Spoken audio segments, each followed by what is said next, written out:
Саламатсыздар ма, құрметті оқушылар. Бүгін біз алгебра 7-ші сынып 108-ші есептің екіншісін шығарамыз. Алдында видеода біріншісін шығарғанбыз. Бұл өте ұзақ болғандықтан осылай екі бөліп шығарып жатырмын. Енді берілген міне осылай. Осы үш бөлшекті қосқан кезде бізде жауап бір шығу керек. Теңдіктің оң жағы бір шығу керек, яғни бізде тепе теңдікті дәлелдеу керек. Яғни осы үш бөлшекті қосқан кезде бізде бір болу қажет. Ал ендеше кеттік, осы үш бөлшекті қалай қосамыз? Ол үшін а минус б-ға қараймыз. Мұнда а минус б жоқ, б минус а бар. Сондықтан мынаның минусын жақшаның сыртына шығарсақ, а минус б болады. И мына минус мына жерді минус қылып жібереді. Сөйтеді да, мынау а минус б-ға өтіргізбейміз, өйткені мында а минус б бар. Мында жоқ. Енді мында а минусы мұнда жоқ. Мұнда с минус а екен. Бұның да минусын жақшаның сыртына шығарып жіберейік. Минус шығарып жіберсек, а минус с болады. Енді мына жерде б минус с бар екен. Осы б минус с-ға с минус б-ны бірдей қылу үшін минус б минус с деп алсақ, онда мына минус б, мына минус плюс болып кетеді. Мына жер сол күйінше плюс болып қалады, өзгертпейді. Ортақ бөлімге сонда а минус б-ны аламыз. А минус с-ны аламыз және б минус с-ны аламыз ортақ бөлімге. Енді мына жерге бөлетін болсақ, а минус б кетеді, а минус с қысқарады, бізде б минус с түседі. Ал мына жерге а минус б кетеді, б минус с кетеді, а минус б кетеді, б минус с кетеді, а минус с түседі. Ал мына жерге а минус с кетеді, б минус с кетеді, бізде а минус б қалады. Енді алымын жазайық. Мынау бізде б минус с, x минус б, x минус с. Мына жер минусқа өзгеріп кетті, минус болады. А минус с, x минус с, x минус а дейді. Мына жер плюс болады. А минус б, x минус а, x минус б. Тең бір болу керек, теңдіктің оң жағы бір болу керек. Енді не істеуге болады? Мына жерде x минус с бар екен, мына жерде x минус с бар екен. Соны жақшаның сыртына шығарып жіберсек,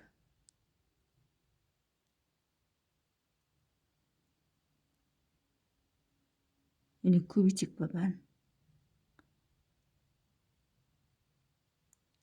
Мына жерде x минус а бар екен. Мына жерде x минус а бар екен.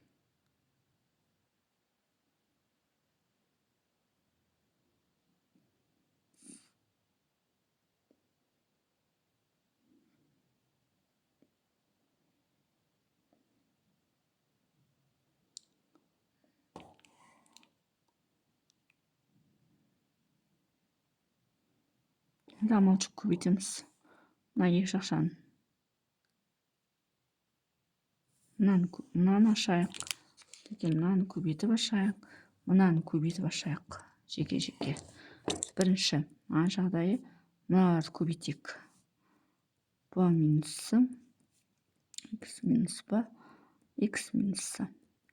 Ал бірінші мына екі жақшаны көбейтіп алайық, сосын x минус с көбейтеміз. Мына bx болады. Мына екеуі минус б квадрат болады. Мына екеуі минус cx болады. Мына плюс б-с болады. Жақшаның сыртында x минус с. Енді көбейтеміз. Мына екеуін көбейтеміз. bx квадрат болады. Мына екеуін көбейтеміз. Минус bx болады. Мынаны көбейтеміз. Минус б квадрат x болады. Мынаны көбейтеміз. Плюс б квадрат с болады. Мынаны көбейтеміз. Минус cx квадрат болады. Мынаны көбейтеміз. Плюс с квадрат x болады. Мына екеуін көбейтеміз. Плюс б с x. Мына көбейтеміз. Минус б с квадрат. Минус б с квадрат. Минус. Бұл жерде ұқсас ештеме жоқ. Жоқ болғанда бар екен. bx мен минус б, плюс б с x қысқарады, жойылады. Содан кейін қалады бізде bx квадрат минус b квадрат x плюс b квадрат c минус cx квадрат плюс c квадрат x минус bc квадрат. Осы қалады. Бірінші жақшадан. Осы қалады. Енді а жағдайы мына үшеуін көбейтейік, иә? А минус c, x минус c, x минус a. Осы үш жақшаны көбейтейік. Ол үшін мына екеуін көбейтіп алайық. ax болады. Мына екеуін көбейтсек минус ac болады. Мына екеуін көбейтсек минус cx болады. Мына екеуін көбейтсек плюс c квадрат болады. Ол x минус a-ға көбейтіледі. Енді осы жерден мынаны көбейтеміз, ax квадрат болады. Мынаны көбейтеміз, минус a квадрат x болады. Мынаны көбейтеміз, минус acx болады. Мынаны көбейтеміз, плюс a квадрат c болады. Мынаны көбейтеміз, минус cx квадрат болады. Мынаны көбейтеміз, плюс acx болады. Мынаны көбейтеміз, c квадрат x болады. Мынаны көбейтеміз, минус ac квадрат. Енді осы жерден минус acx пен плюс acx жойылады. Сонда бізде ax квадрат минус a квадрат x плюс a квадрат c минус cx квадрат плюс c квадрат x минус ac квадрат. Осы шығады. В жағдайы үшінші жақшаны көбейтеміз мыналарды. Яғни a минус b-ны x минус a-ға, x минус b-ға көбейтеміз. Бірінші мына екі жақшаны көбейтеміз. Сонда мына екеу ax болады. Мына екеу минус a квадрат болады. Мына екеу минус bx болады. Мына бізде плюс ab болады.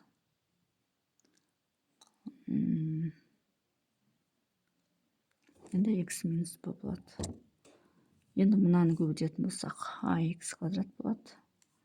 Мынаны көбейтсек, минус ax b. Мынаны көбейтетін болсақ, минус a квадрат x. Мынаны көбейтетін болсақ, плюс a квадрат b. Мынаны көбейтсек, минус bx квадрат. Мынаны көбейтсек, плюс b квадрат x. Мынаны көбейтсек, плюс abx. Мынаны көбейтетін болсақ, минус ab квадрат. Енді осы жерден минус ax b мен плюс abx жойылады. Қалады ax квадрат минус a квадрат x плюс a квадрат b минус bx квадрат плюс b квадрат x минус ab квадрат. Енді барлығын қосамыз. Бізде мынаның алдында ғана минус бар. Минус бар, яғни бұның бәрі таңбаларын керісінше жазып жазамыз. Мыналар сол күйінше жазылады. Бірінші жақшадан мынау шықты міне. Тең bx квадрат минус b квадрат x плюс b квадрат c b квадрат c минус cx квадрат плюс c квадрат x минус bc квадрат. Минус ax квадрат плюс a квадрат x минус a квадрат c плюс cx квадрат минус c квадрат x плюс ac квадрат плюс ax квадрат минус a квадрат x плюс a квадрат b минус bx квадрат плюс b квадрат x минус ab квадрат. Тең. Енді осылардан қосайық. bx квадрат біреу. Мына жақта минус bx квадрат жойылады. b квадрат x пен мына жақта b квадрат x жойылады. b квадрат c басқа жоқ, сондықтан b квадрат c қалады. Минус cx квадрат. Минус cx квадрат пен плюс cx квадрат жойылады. c квадрат x пен минус c квадрат x жойылады. минус бс квадрат. Басқа жоқ, сондықтан минус бс квадрат жазамыз. Минус ах квадрат. Мынамен мынау жойылады. Минус бс квадрат. Бс квадрат басқа жоқ.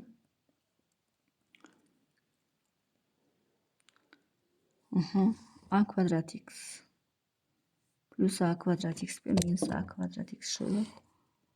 Минус а квадрат с плюс ас квадратта жоқ. Плюс а квадрат б минус а б квадрат. Яғни алымынан осы шықты. Ал бөлімі а минус б, а минус с, б минус с. Енді мыналардан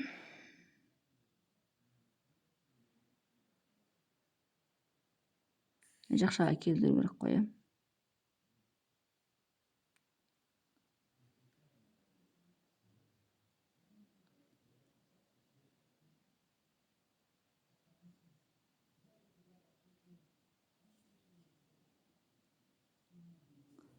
Мына екеуін топтасақ, мына екеуін топтасақ.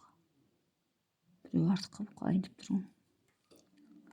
Так, біреу, екеу, үшеу, төртеу, бесеу, алтау. Біреу, екеу, үшеу, төртеу, бесеу, жетеу. Мынау артық болып тұр.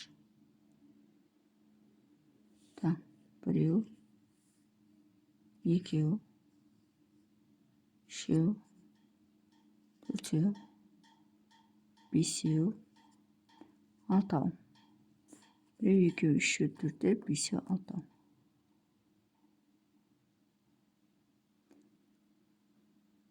Неғып жетеу жазылып кетіп тұр. Б квадратсы жазылды. Минус бс квадрат жазылды. Минус а квадратсы жазылды. Плюс ас квадрат жазылды. Плюс а квадрат б жазылды. Минус а б квадрат. Біреу, екеу, үшеу, төртеу, бесеу, алтау. Жетеу. Алтау. Так, біреу, екеу, үшеу, төртеу, бесеу, алтау. Мына екі рет жазылып кетіп тұр екен ғой. Алтау болды. Енді мынадан жақшаның сыртына шығарайын дегенмін ғой, қостым. Б-сы шығарайық бұл жерден. Б-сын шығарсақ, Б минус С қалады. Мына жерден А-сын шығарайық. Плюс А-сын шығарсақ, мұнда минус А-сын шығарсақ, мұнда А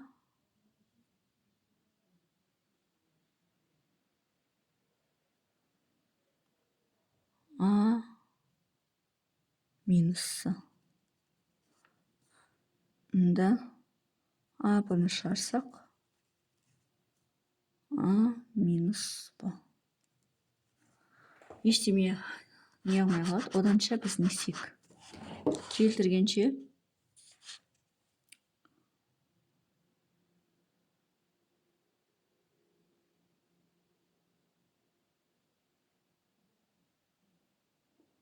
не істеуге болады? Б квадрат Б.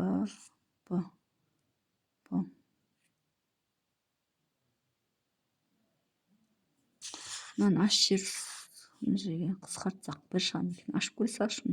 Мынаны ашсақ, мынандай шықса, демек екеуі қысқарып бір болады. Ал енді кеттік, мынаны ашайық. Екеуін бірінші ашып алайық. А квадрат минус асы болады. Минус а болады. Плюс бсы.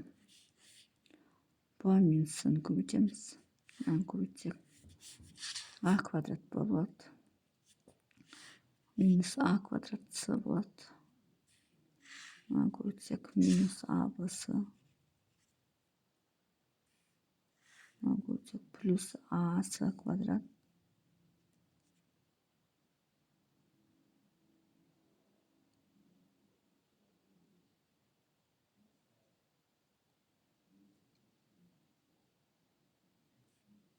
көбейтсек минус аб квадрат, мынаны көбейтсек плюс абсы, мынаны көбейтсек плюс б квадратсы минус басы квадрат. Жасашат. Енді мына минус абысы мен плюс абысы жойылады, қалғандар қалады.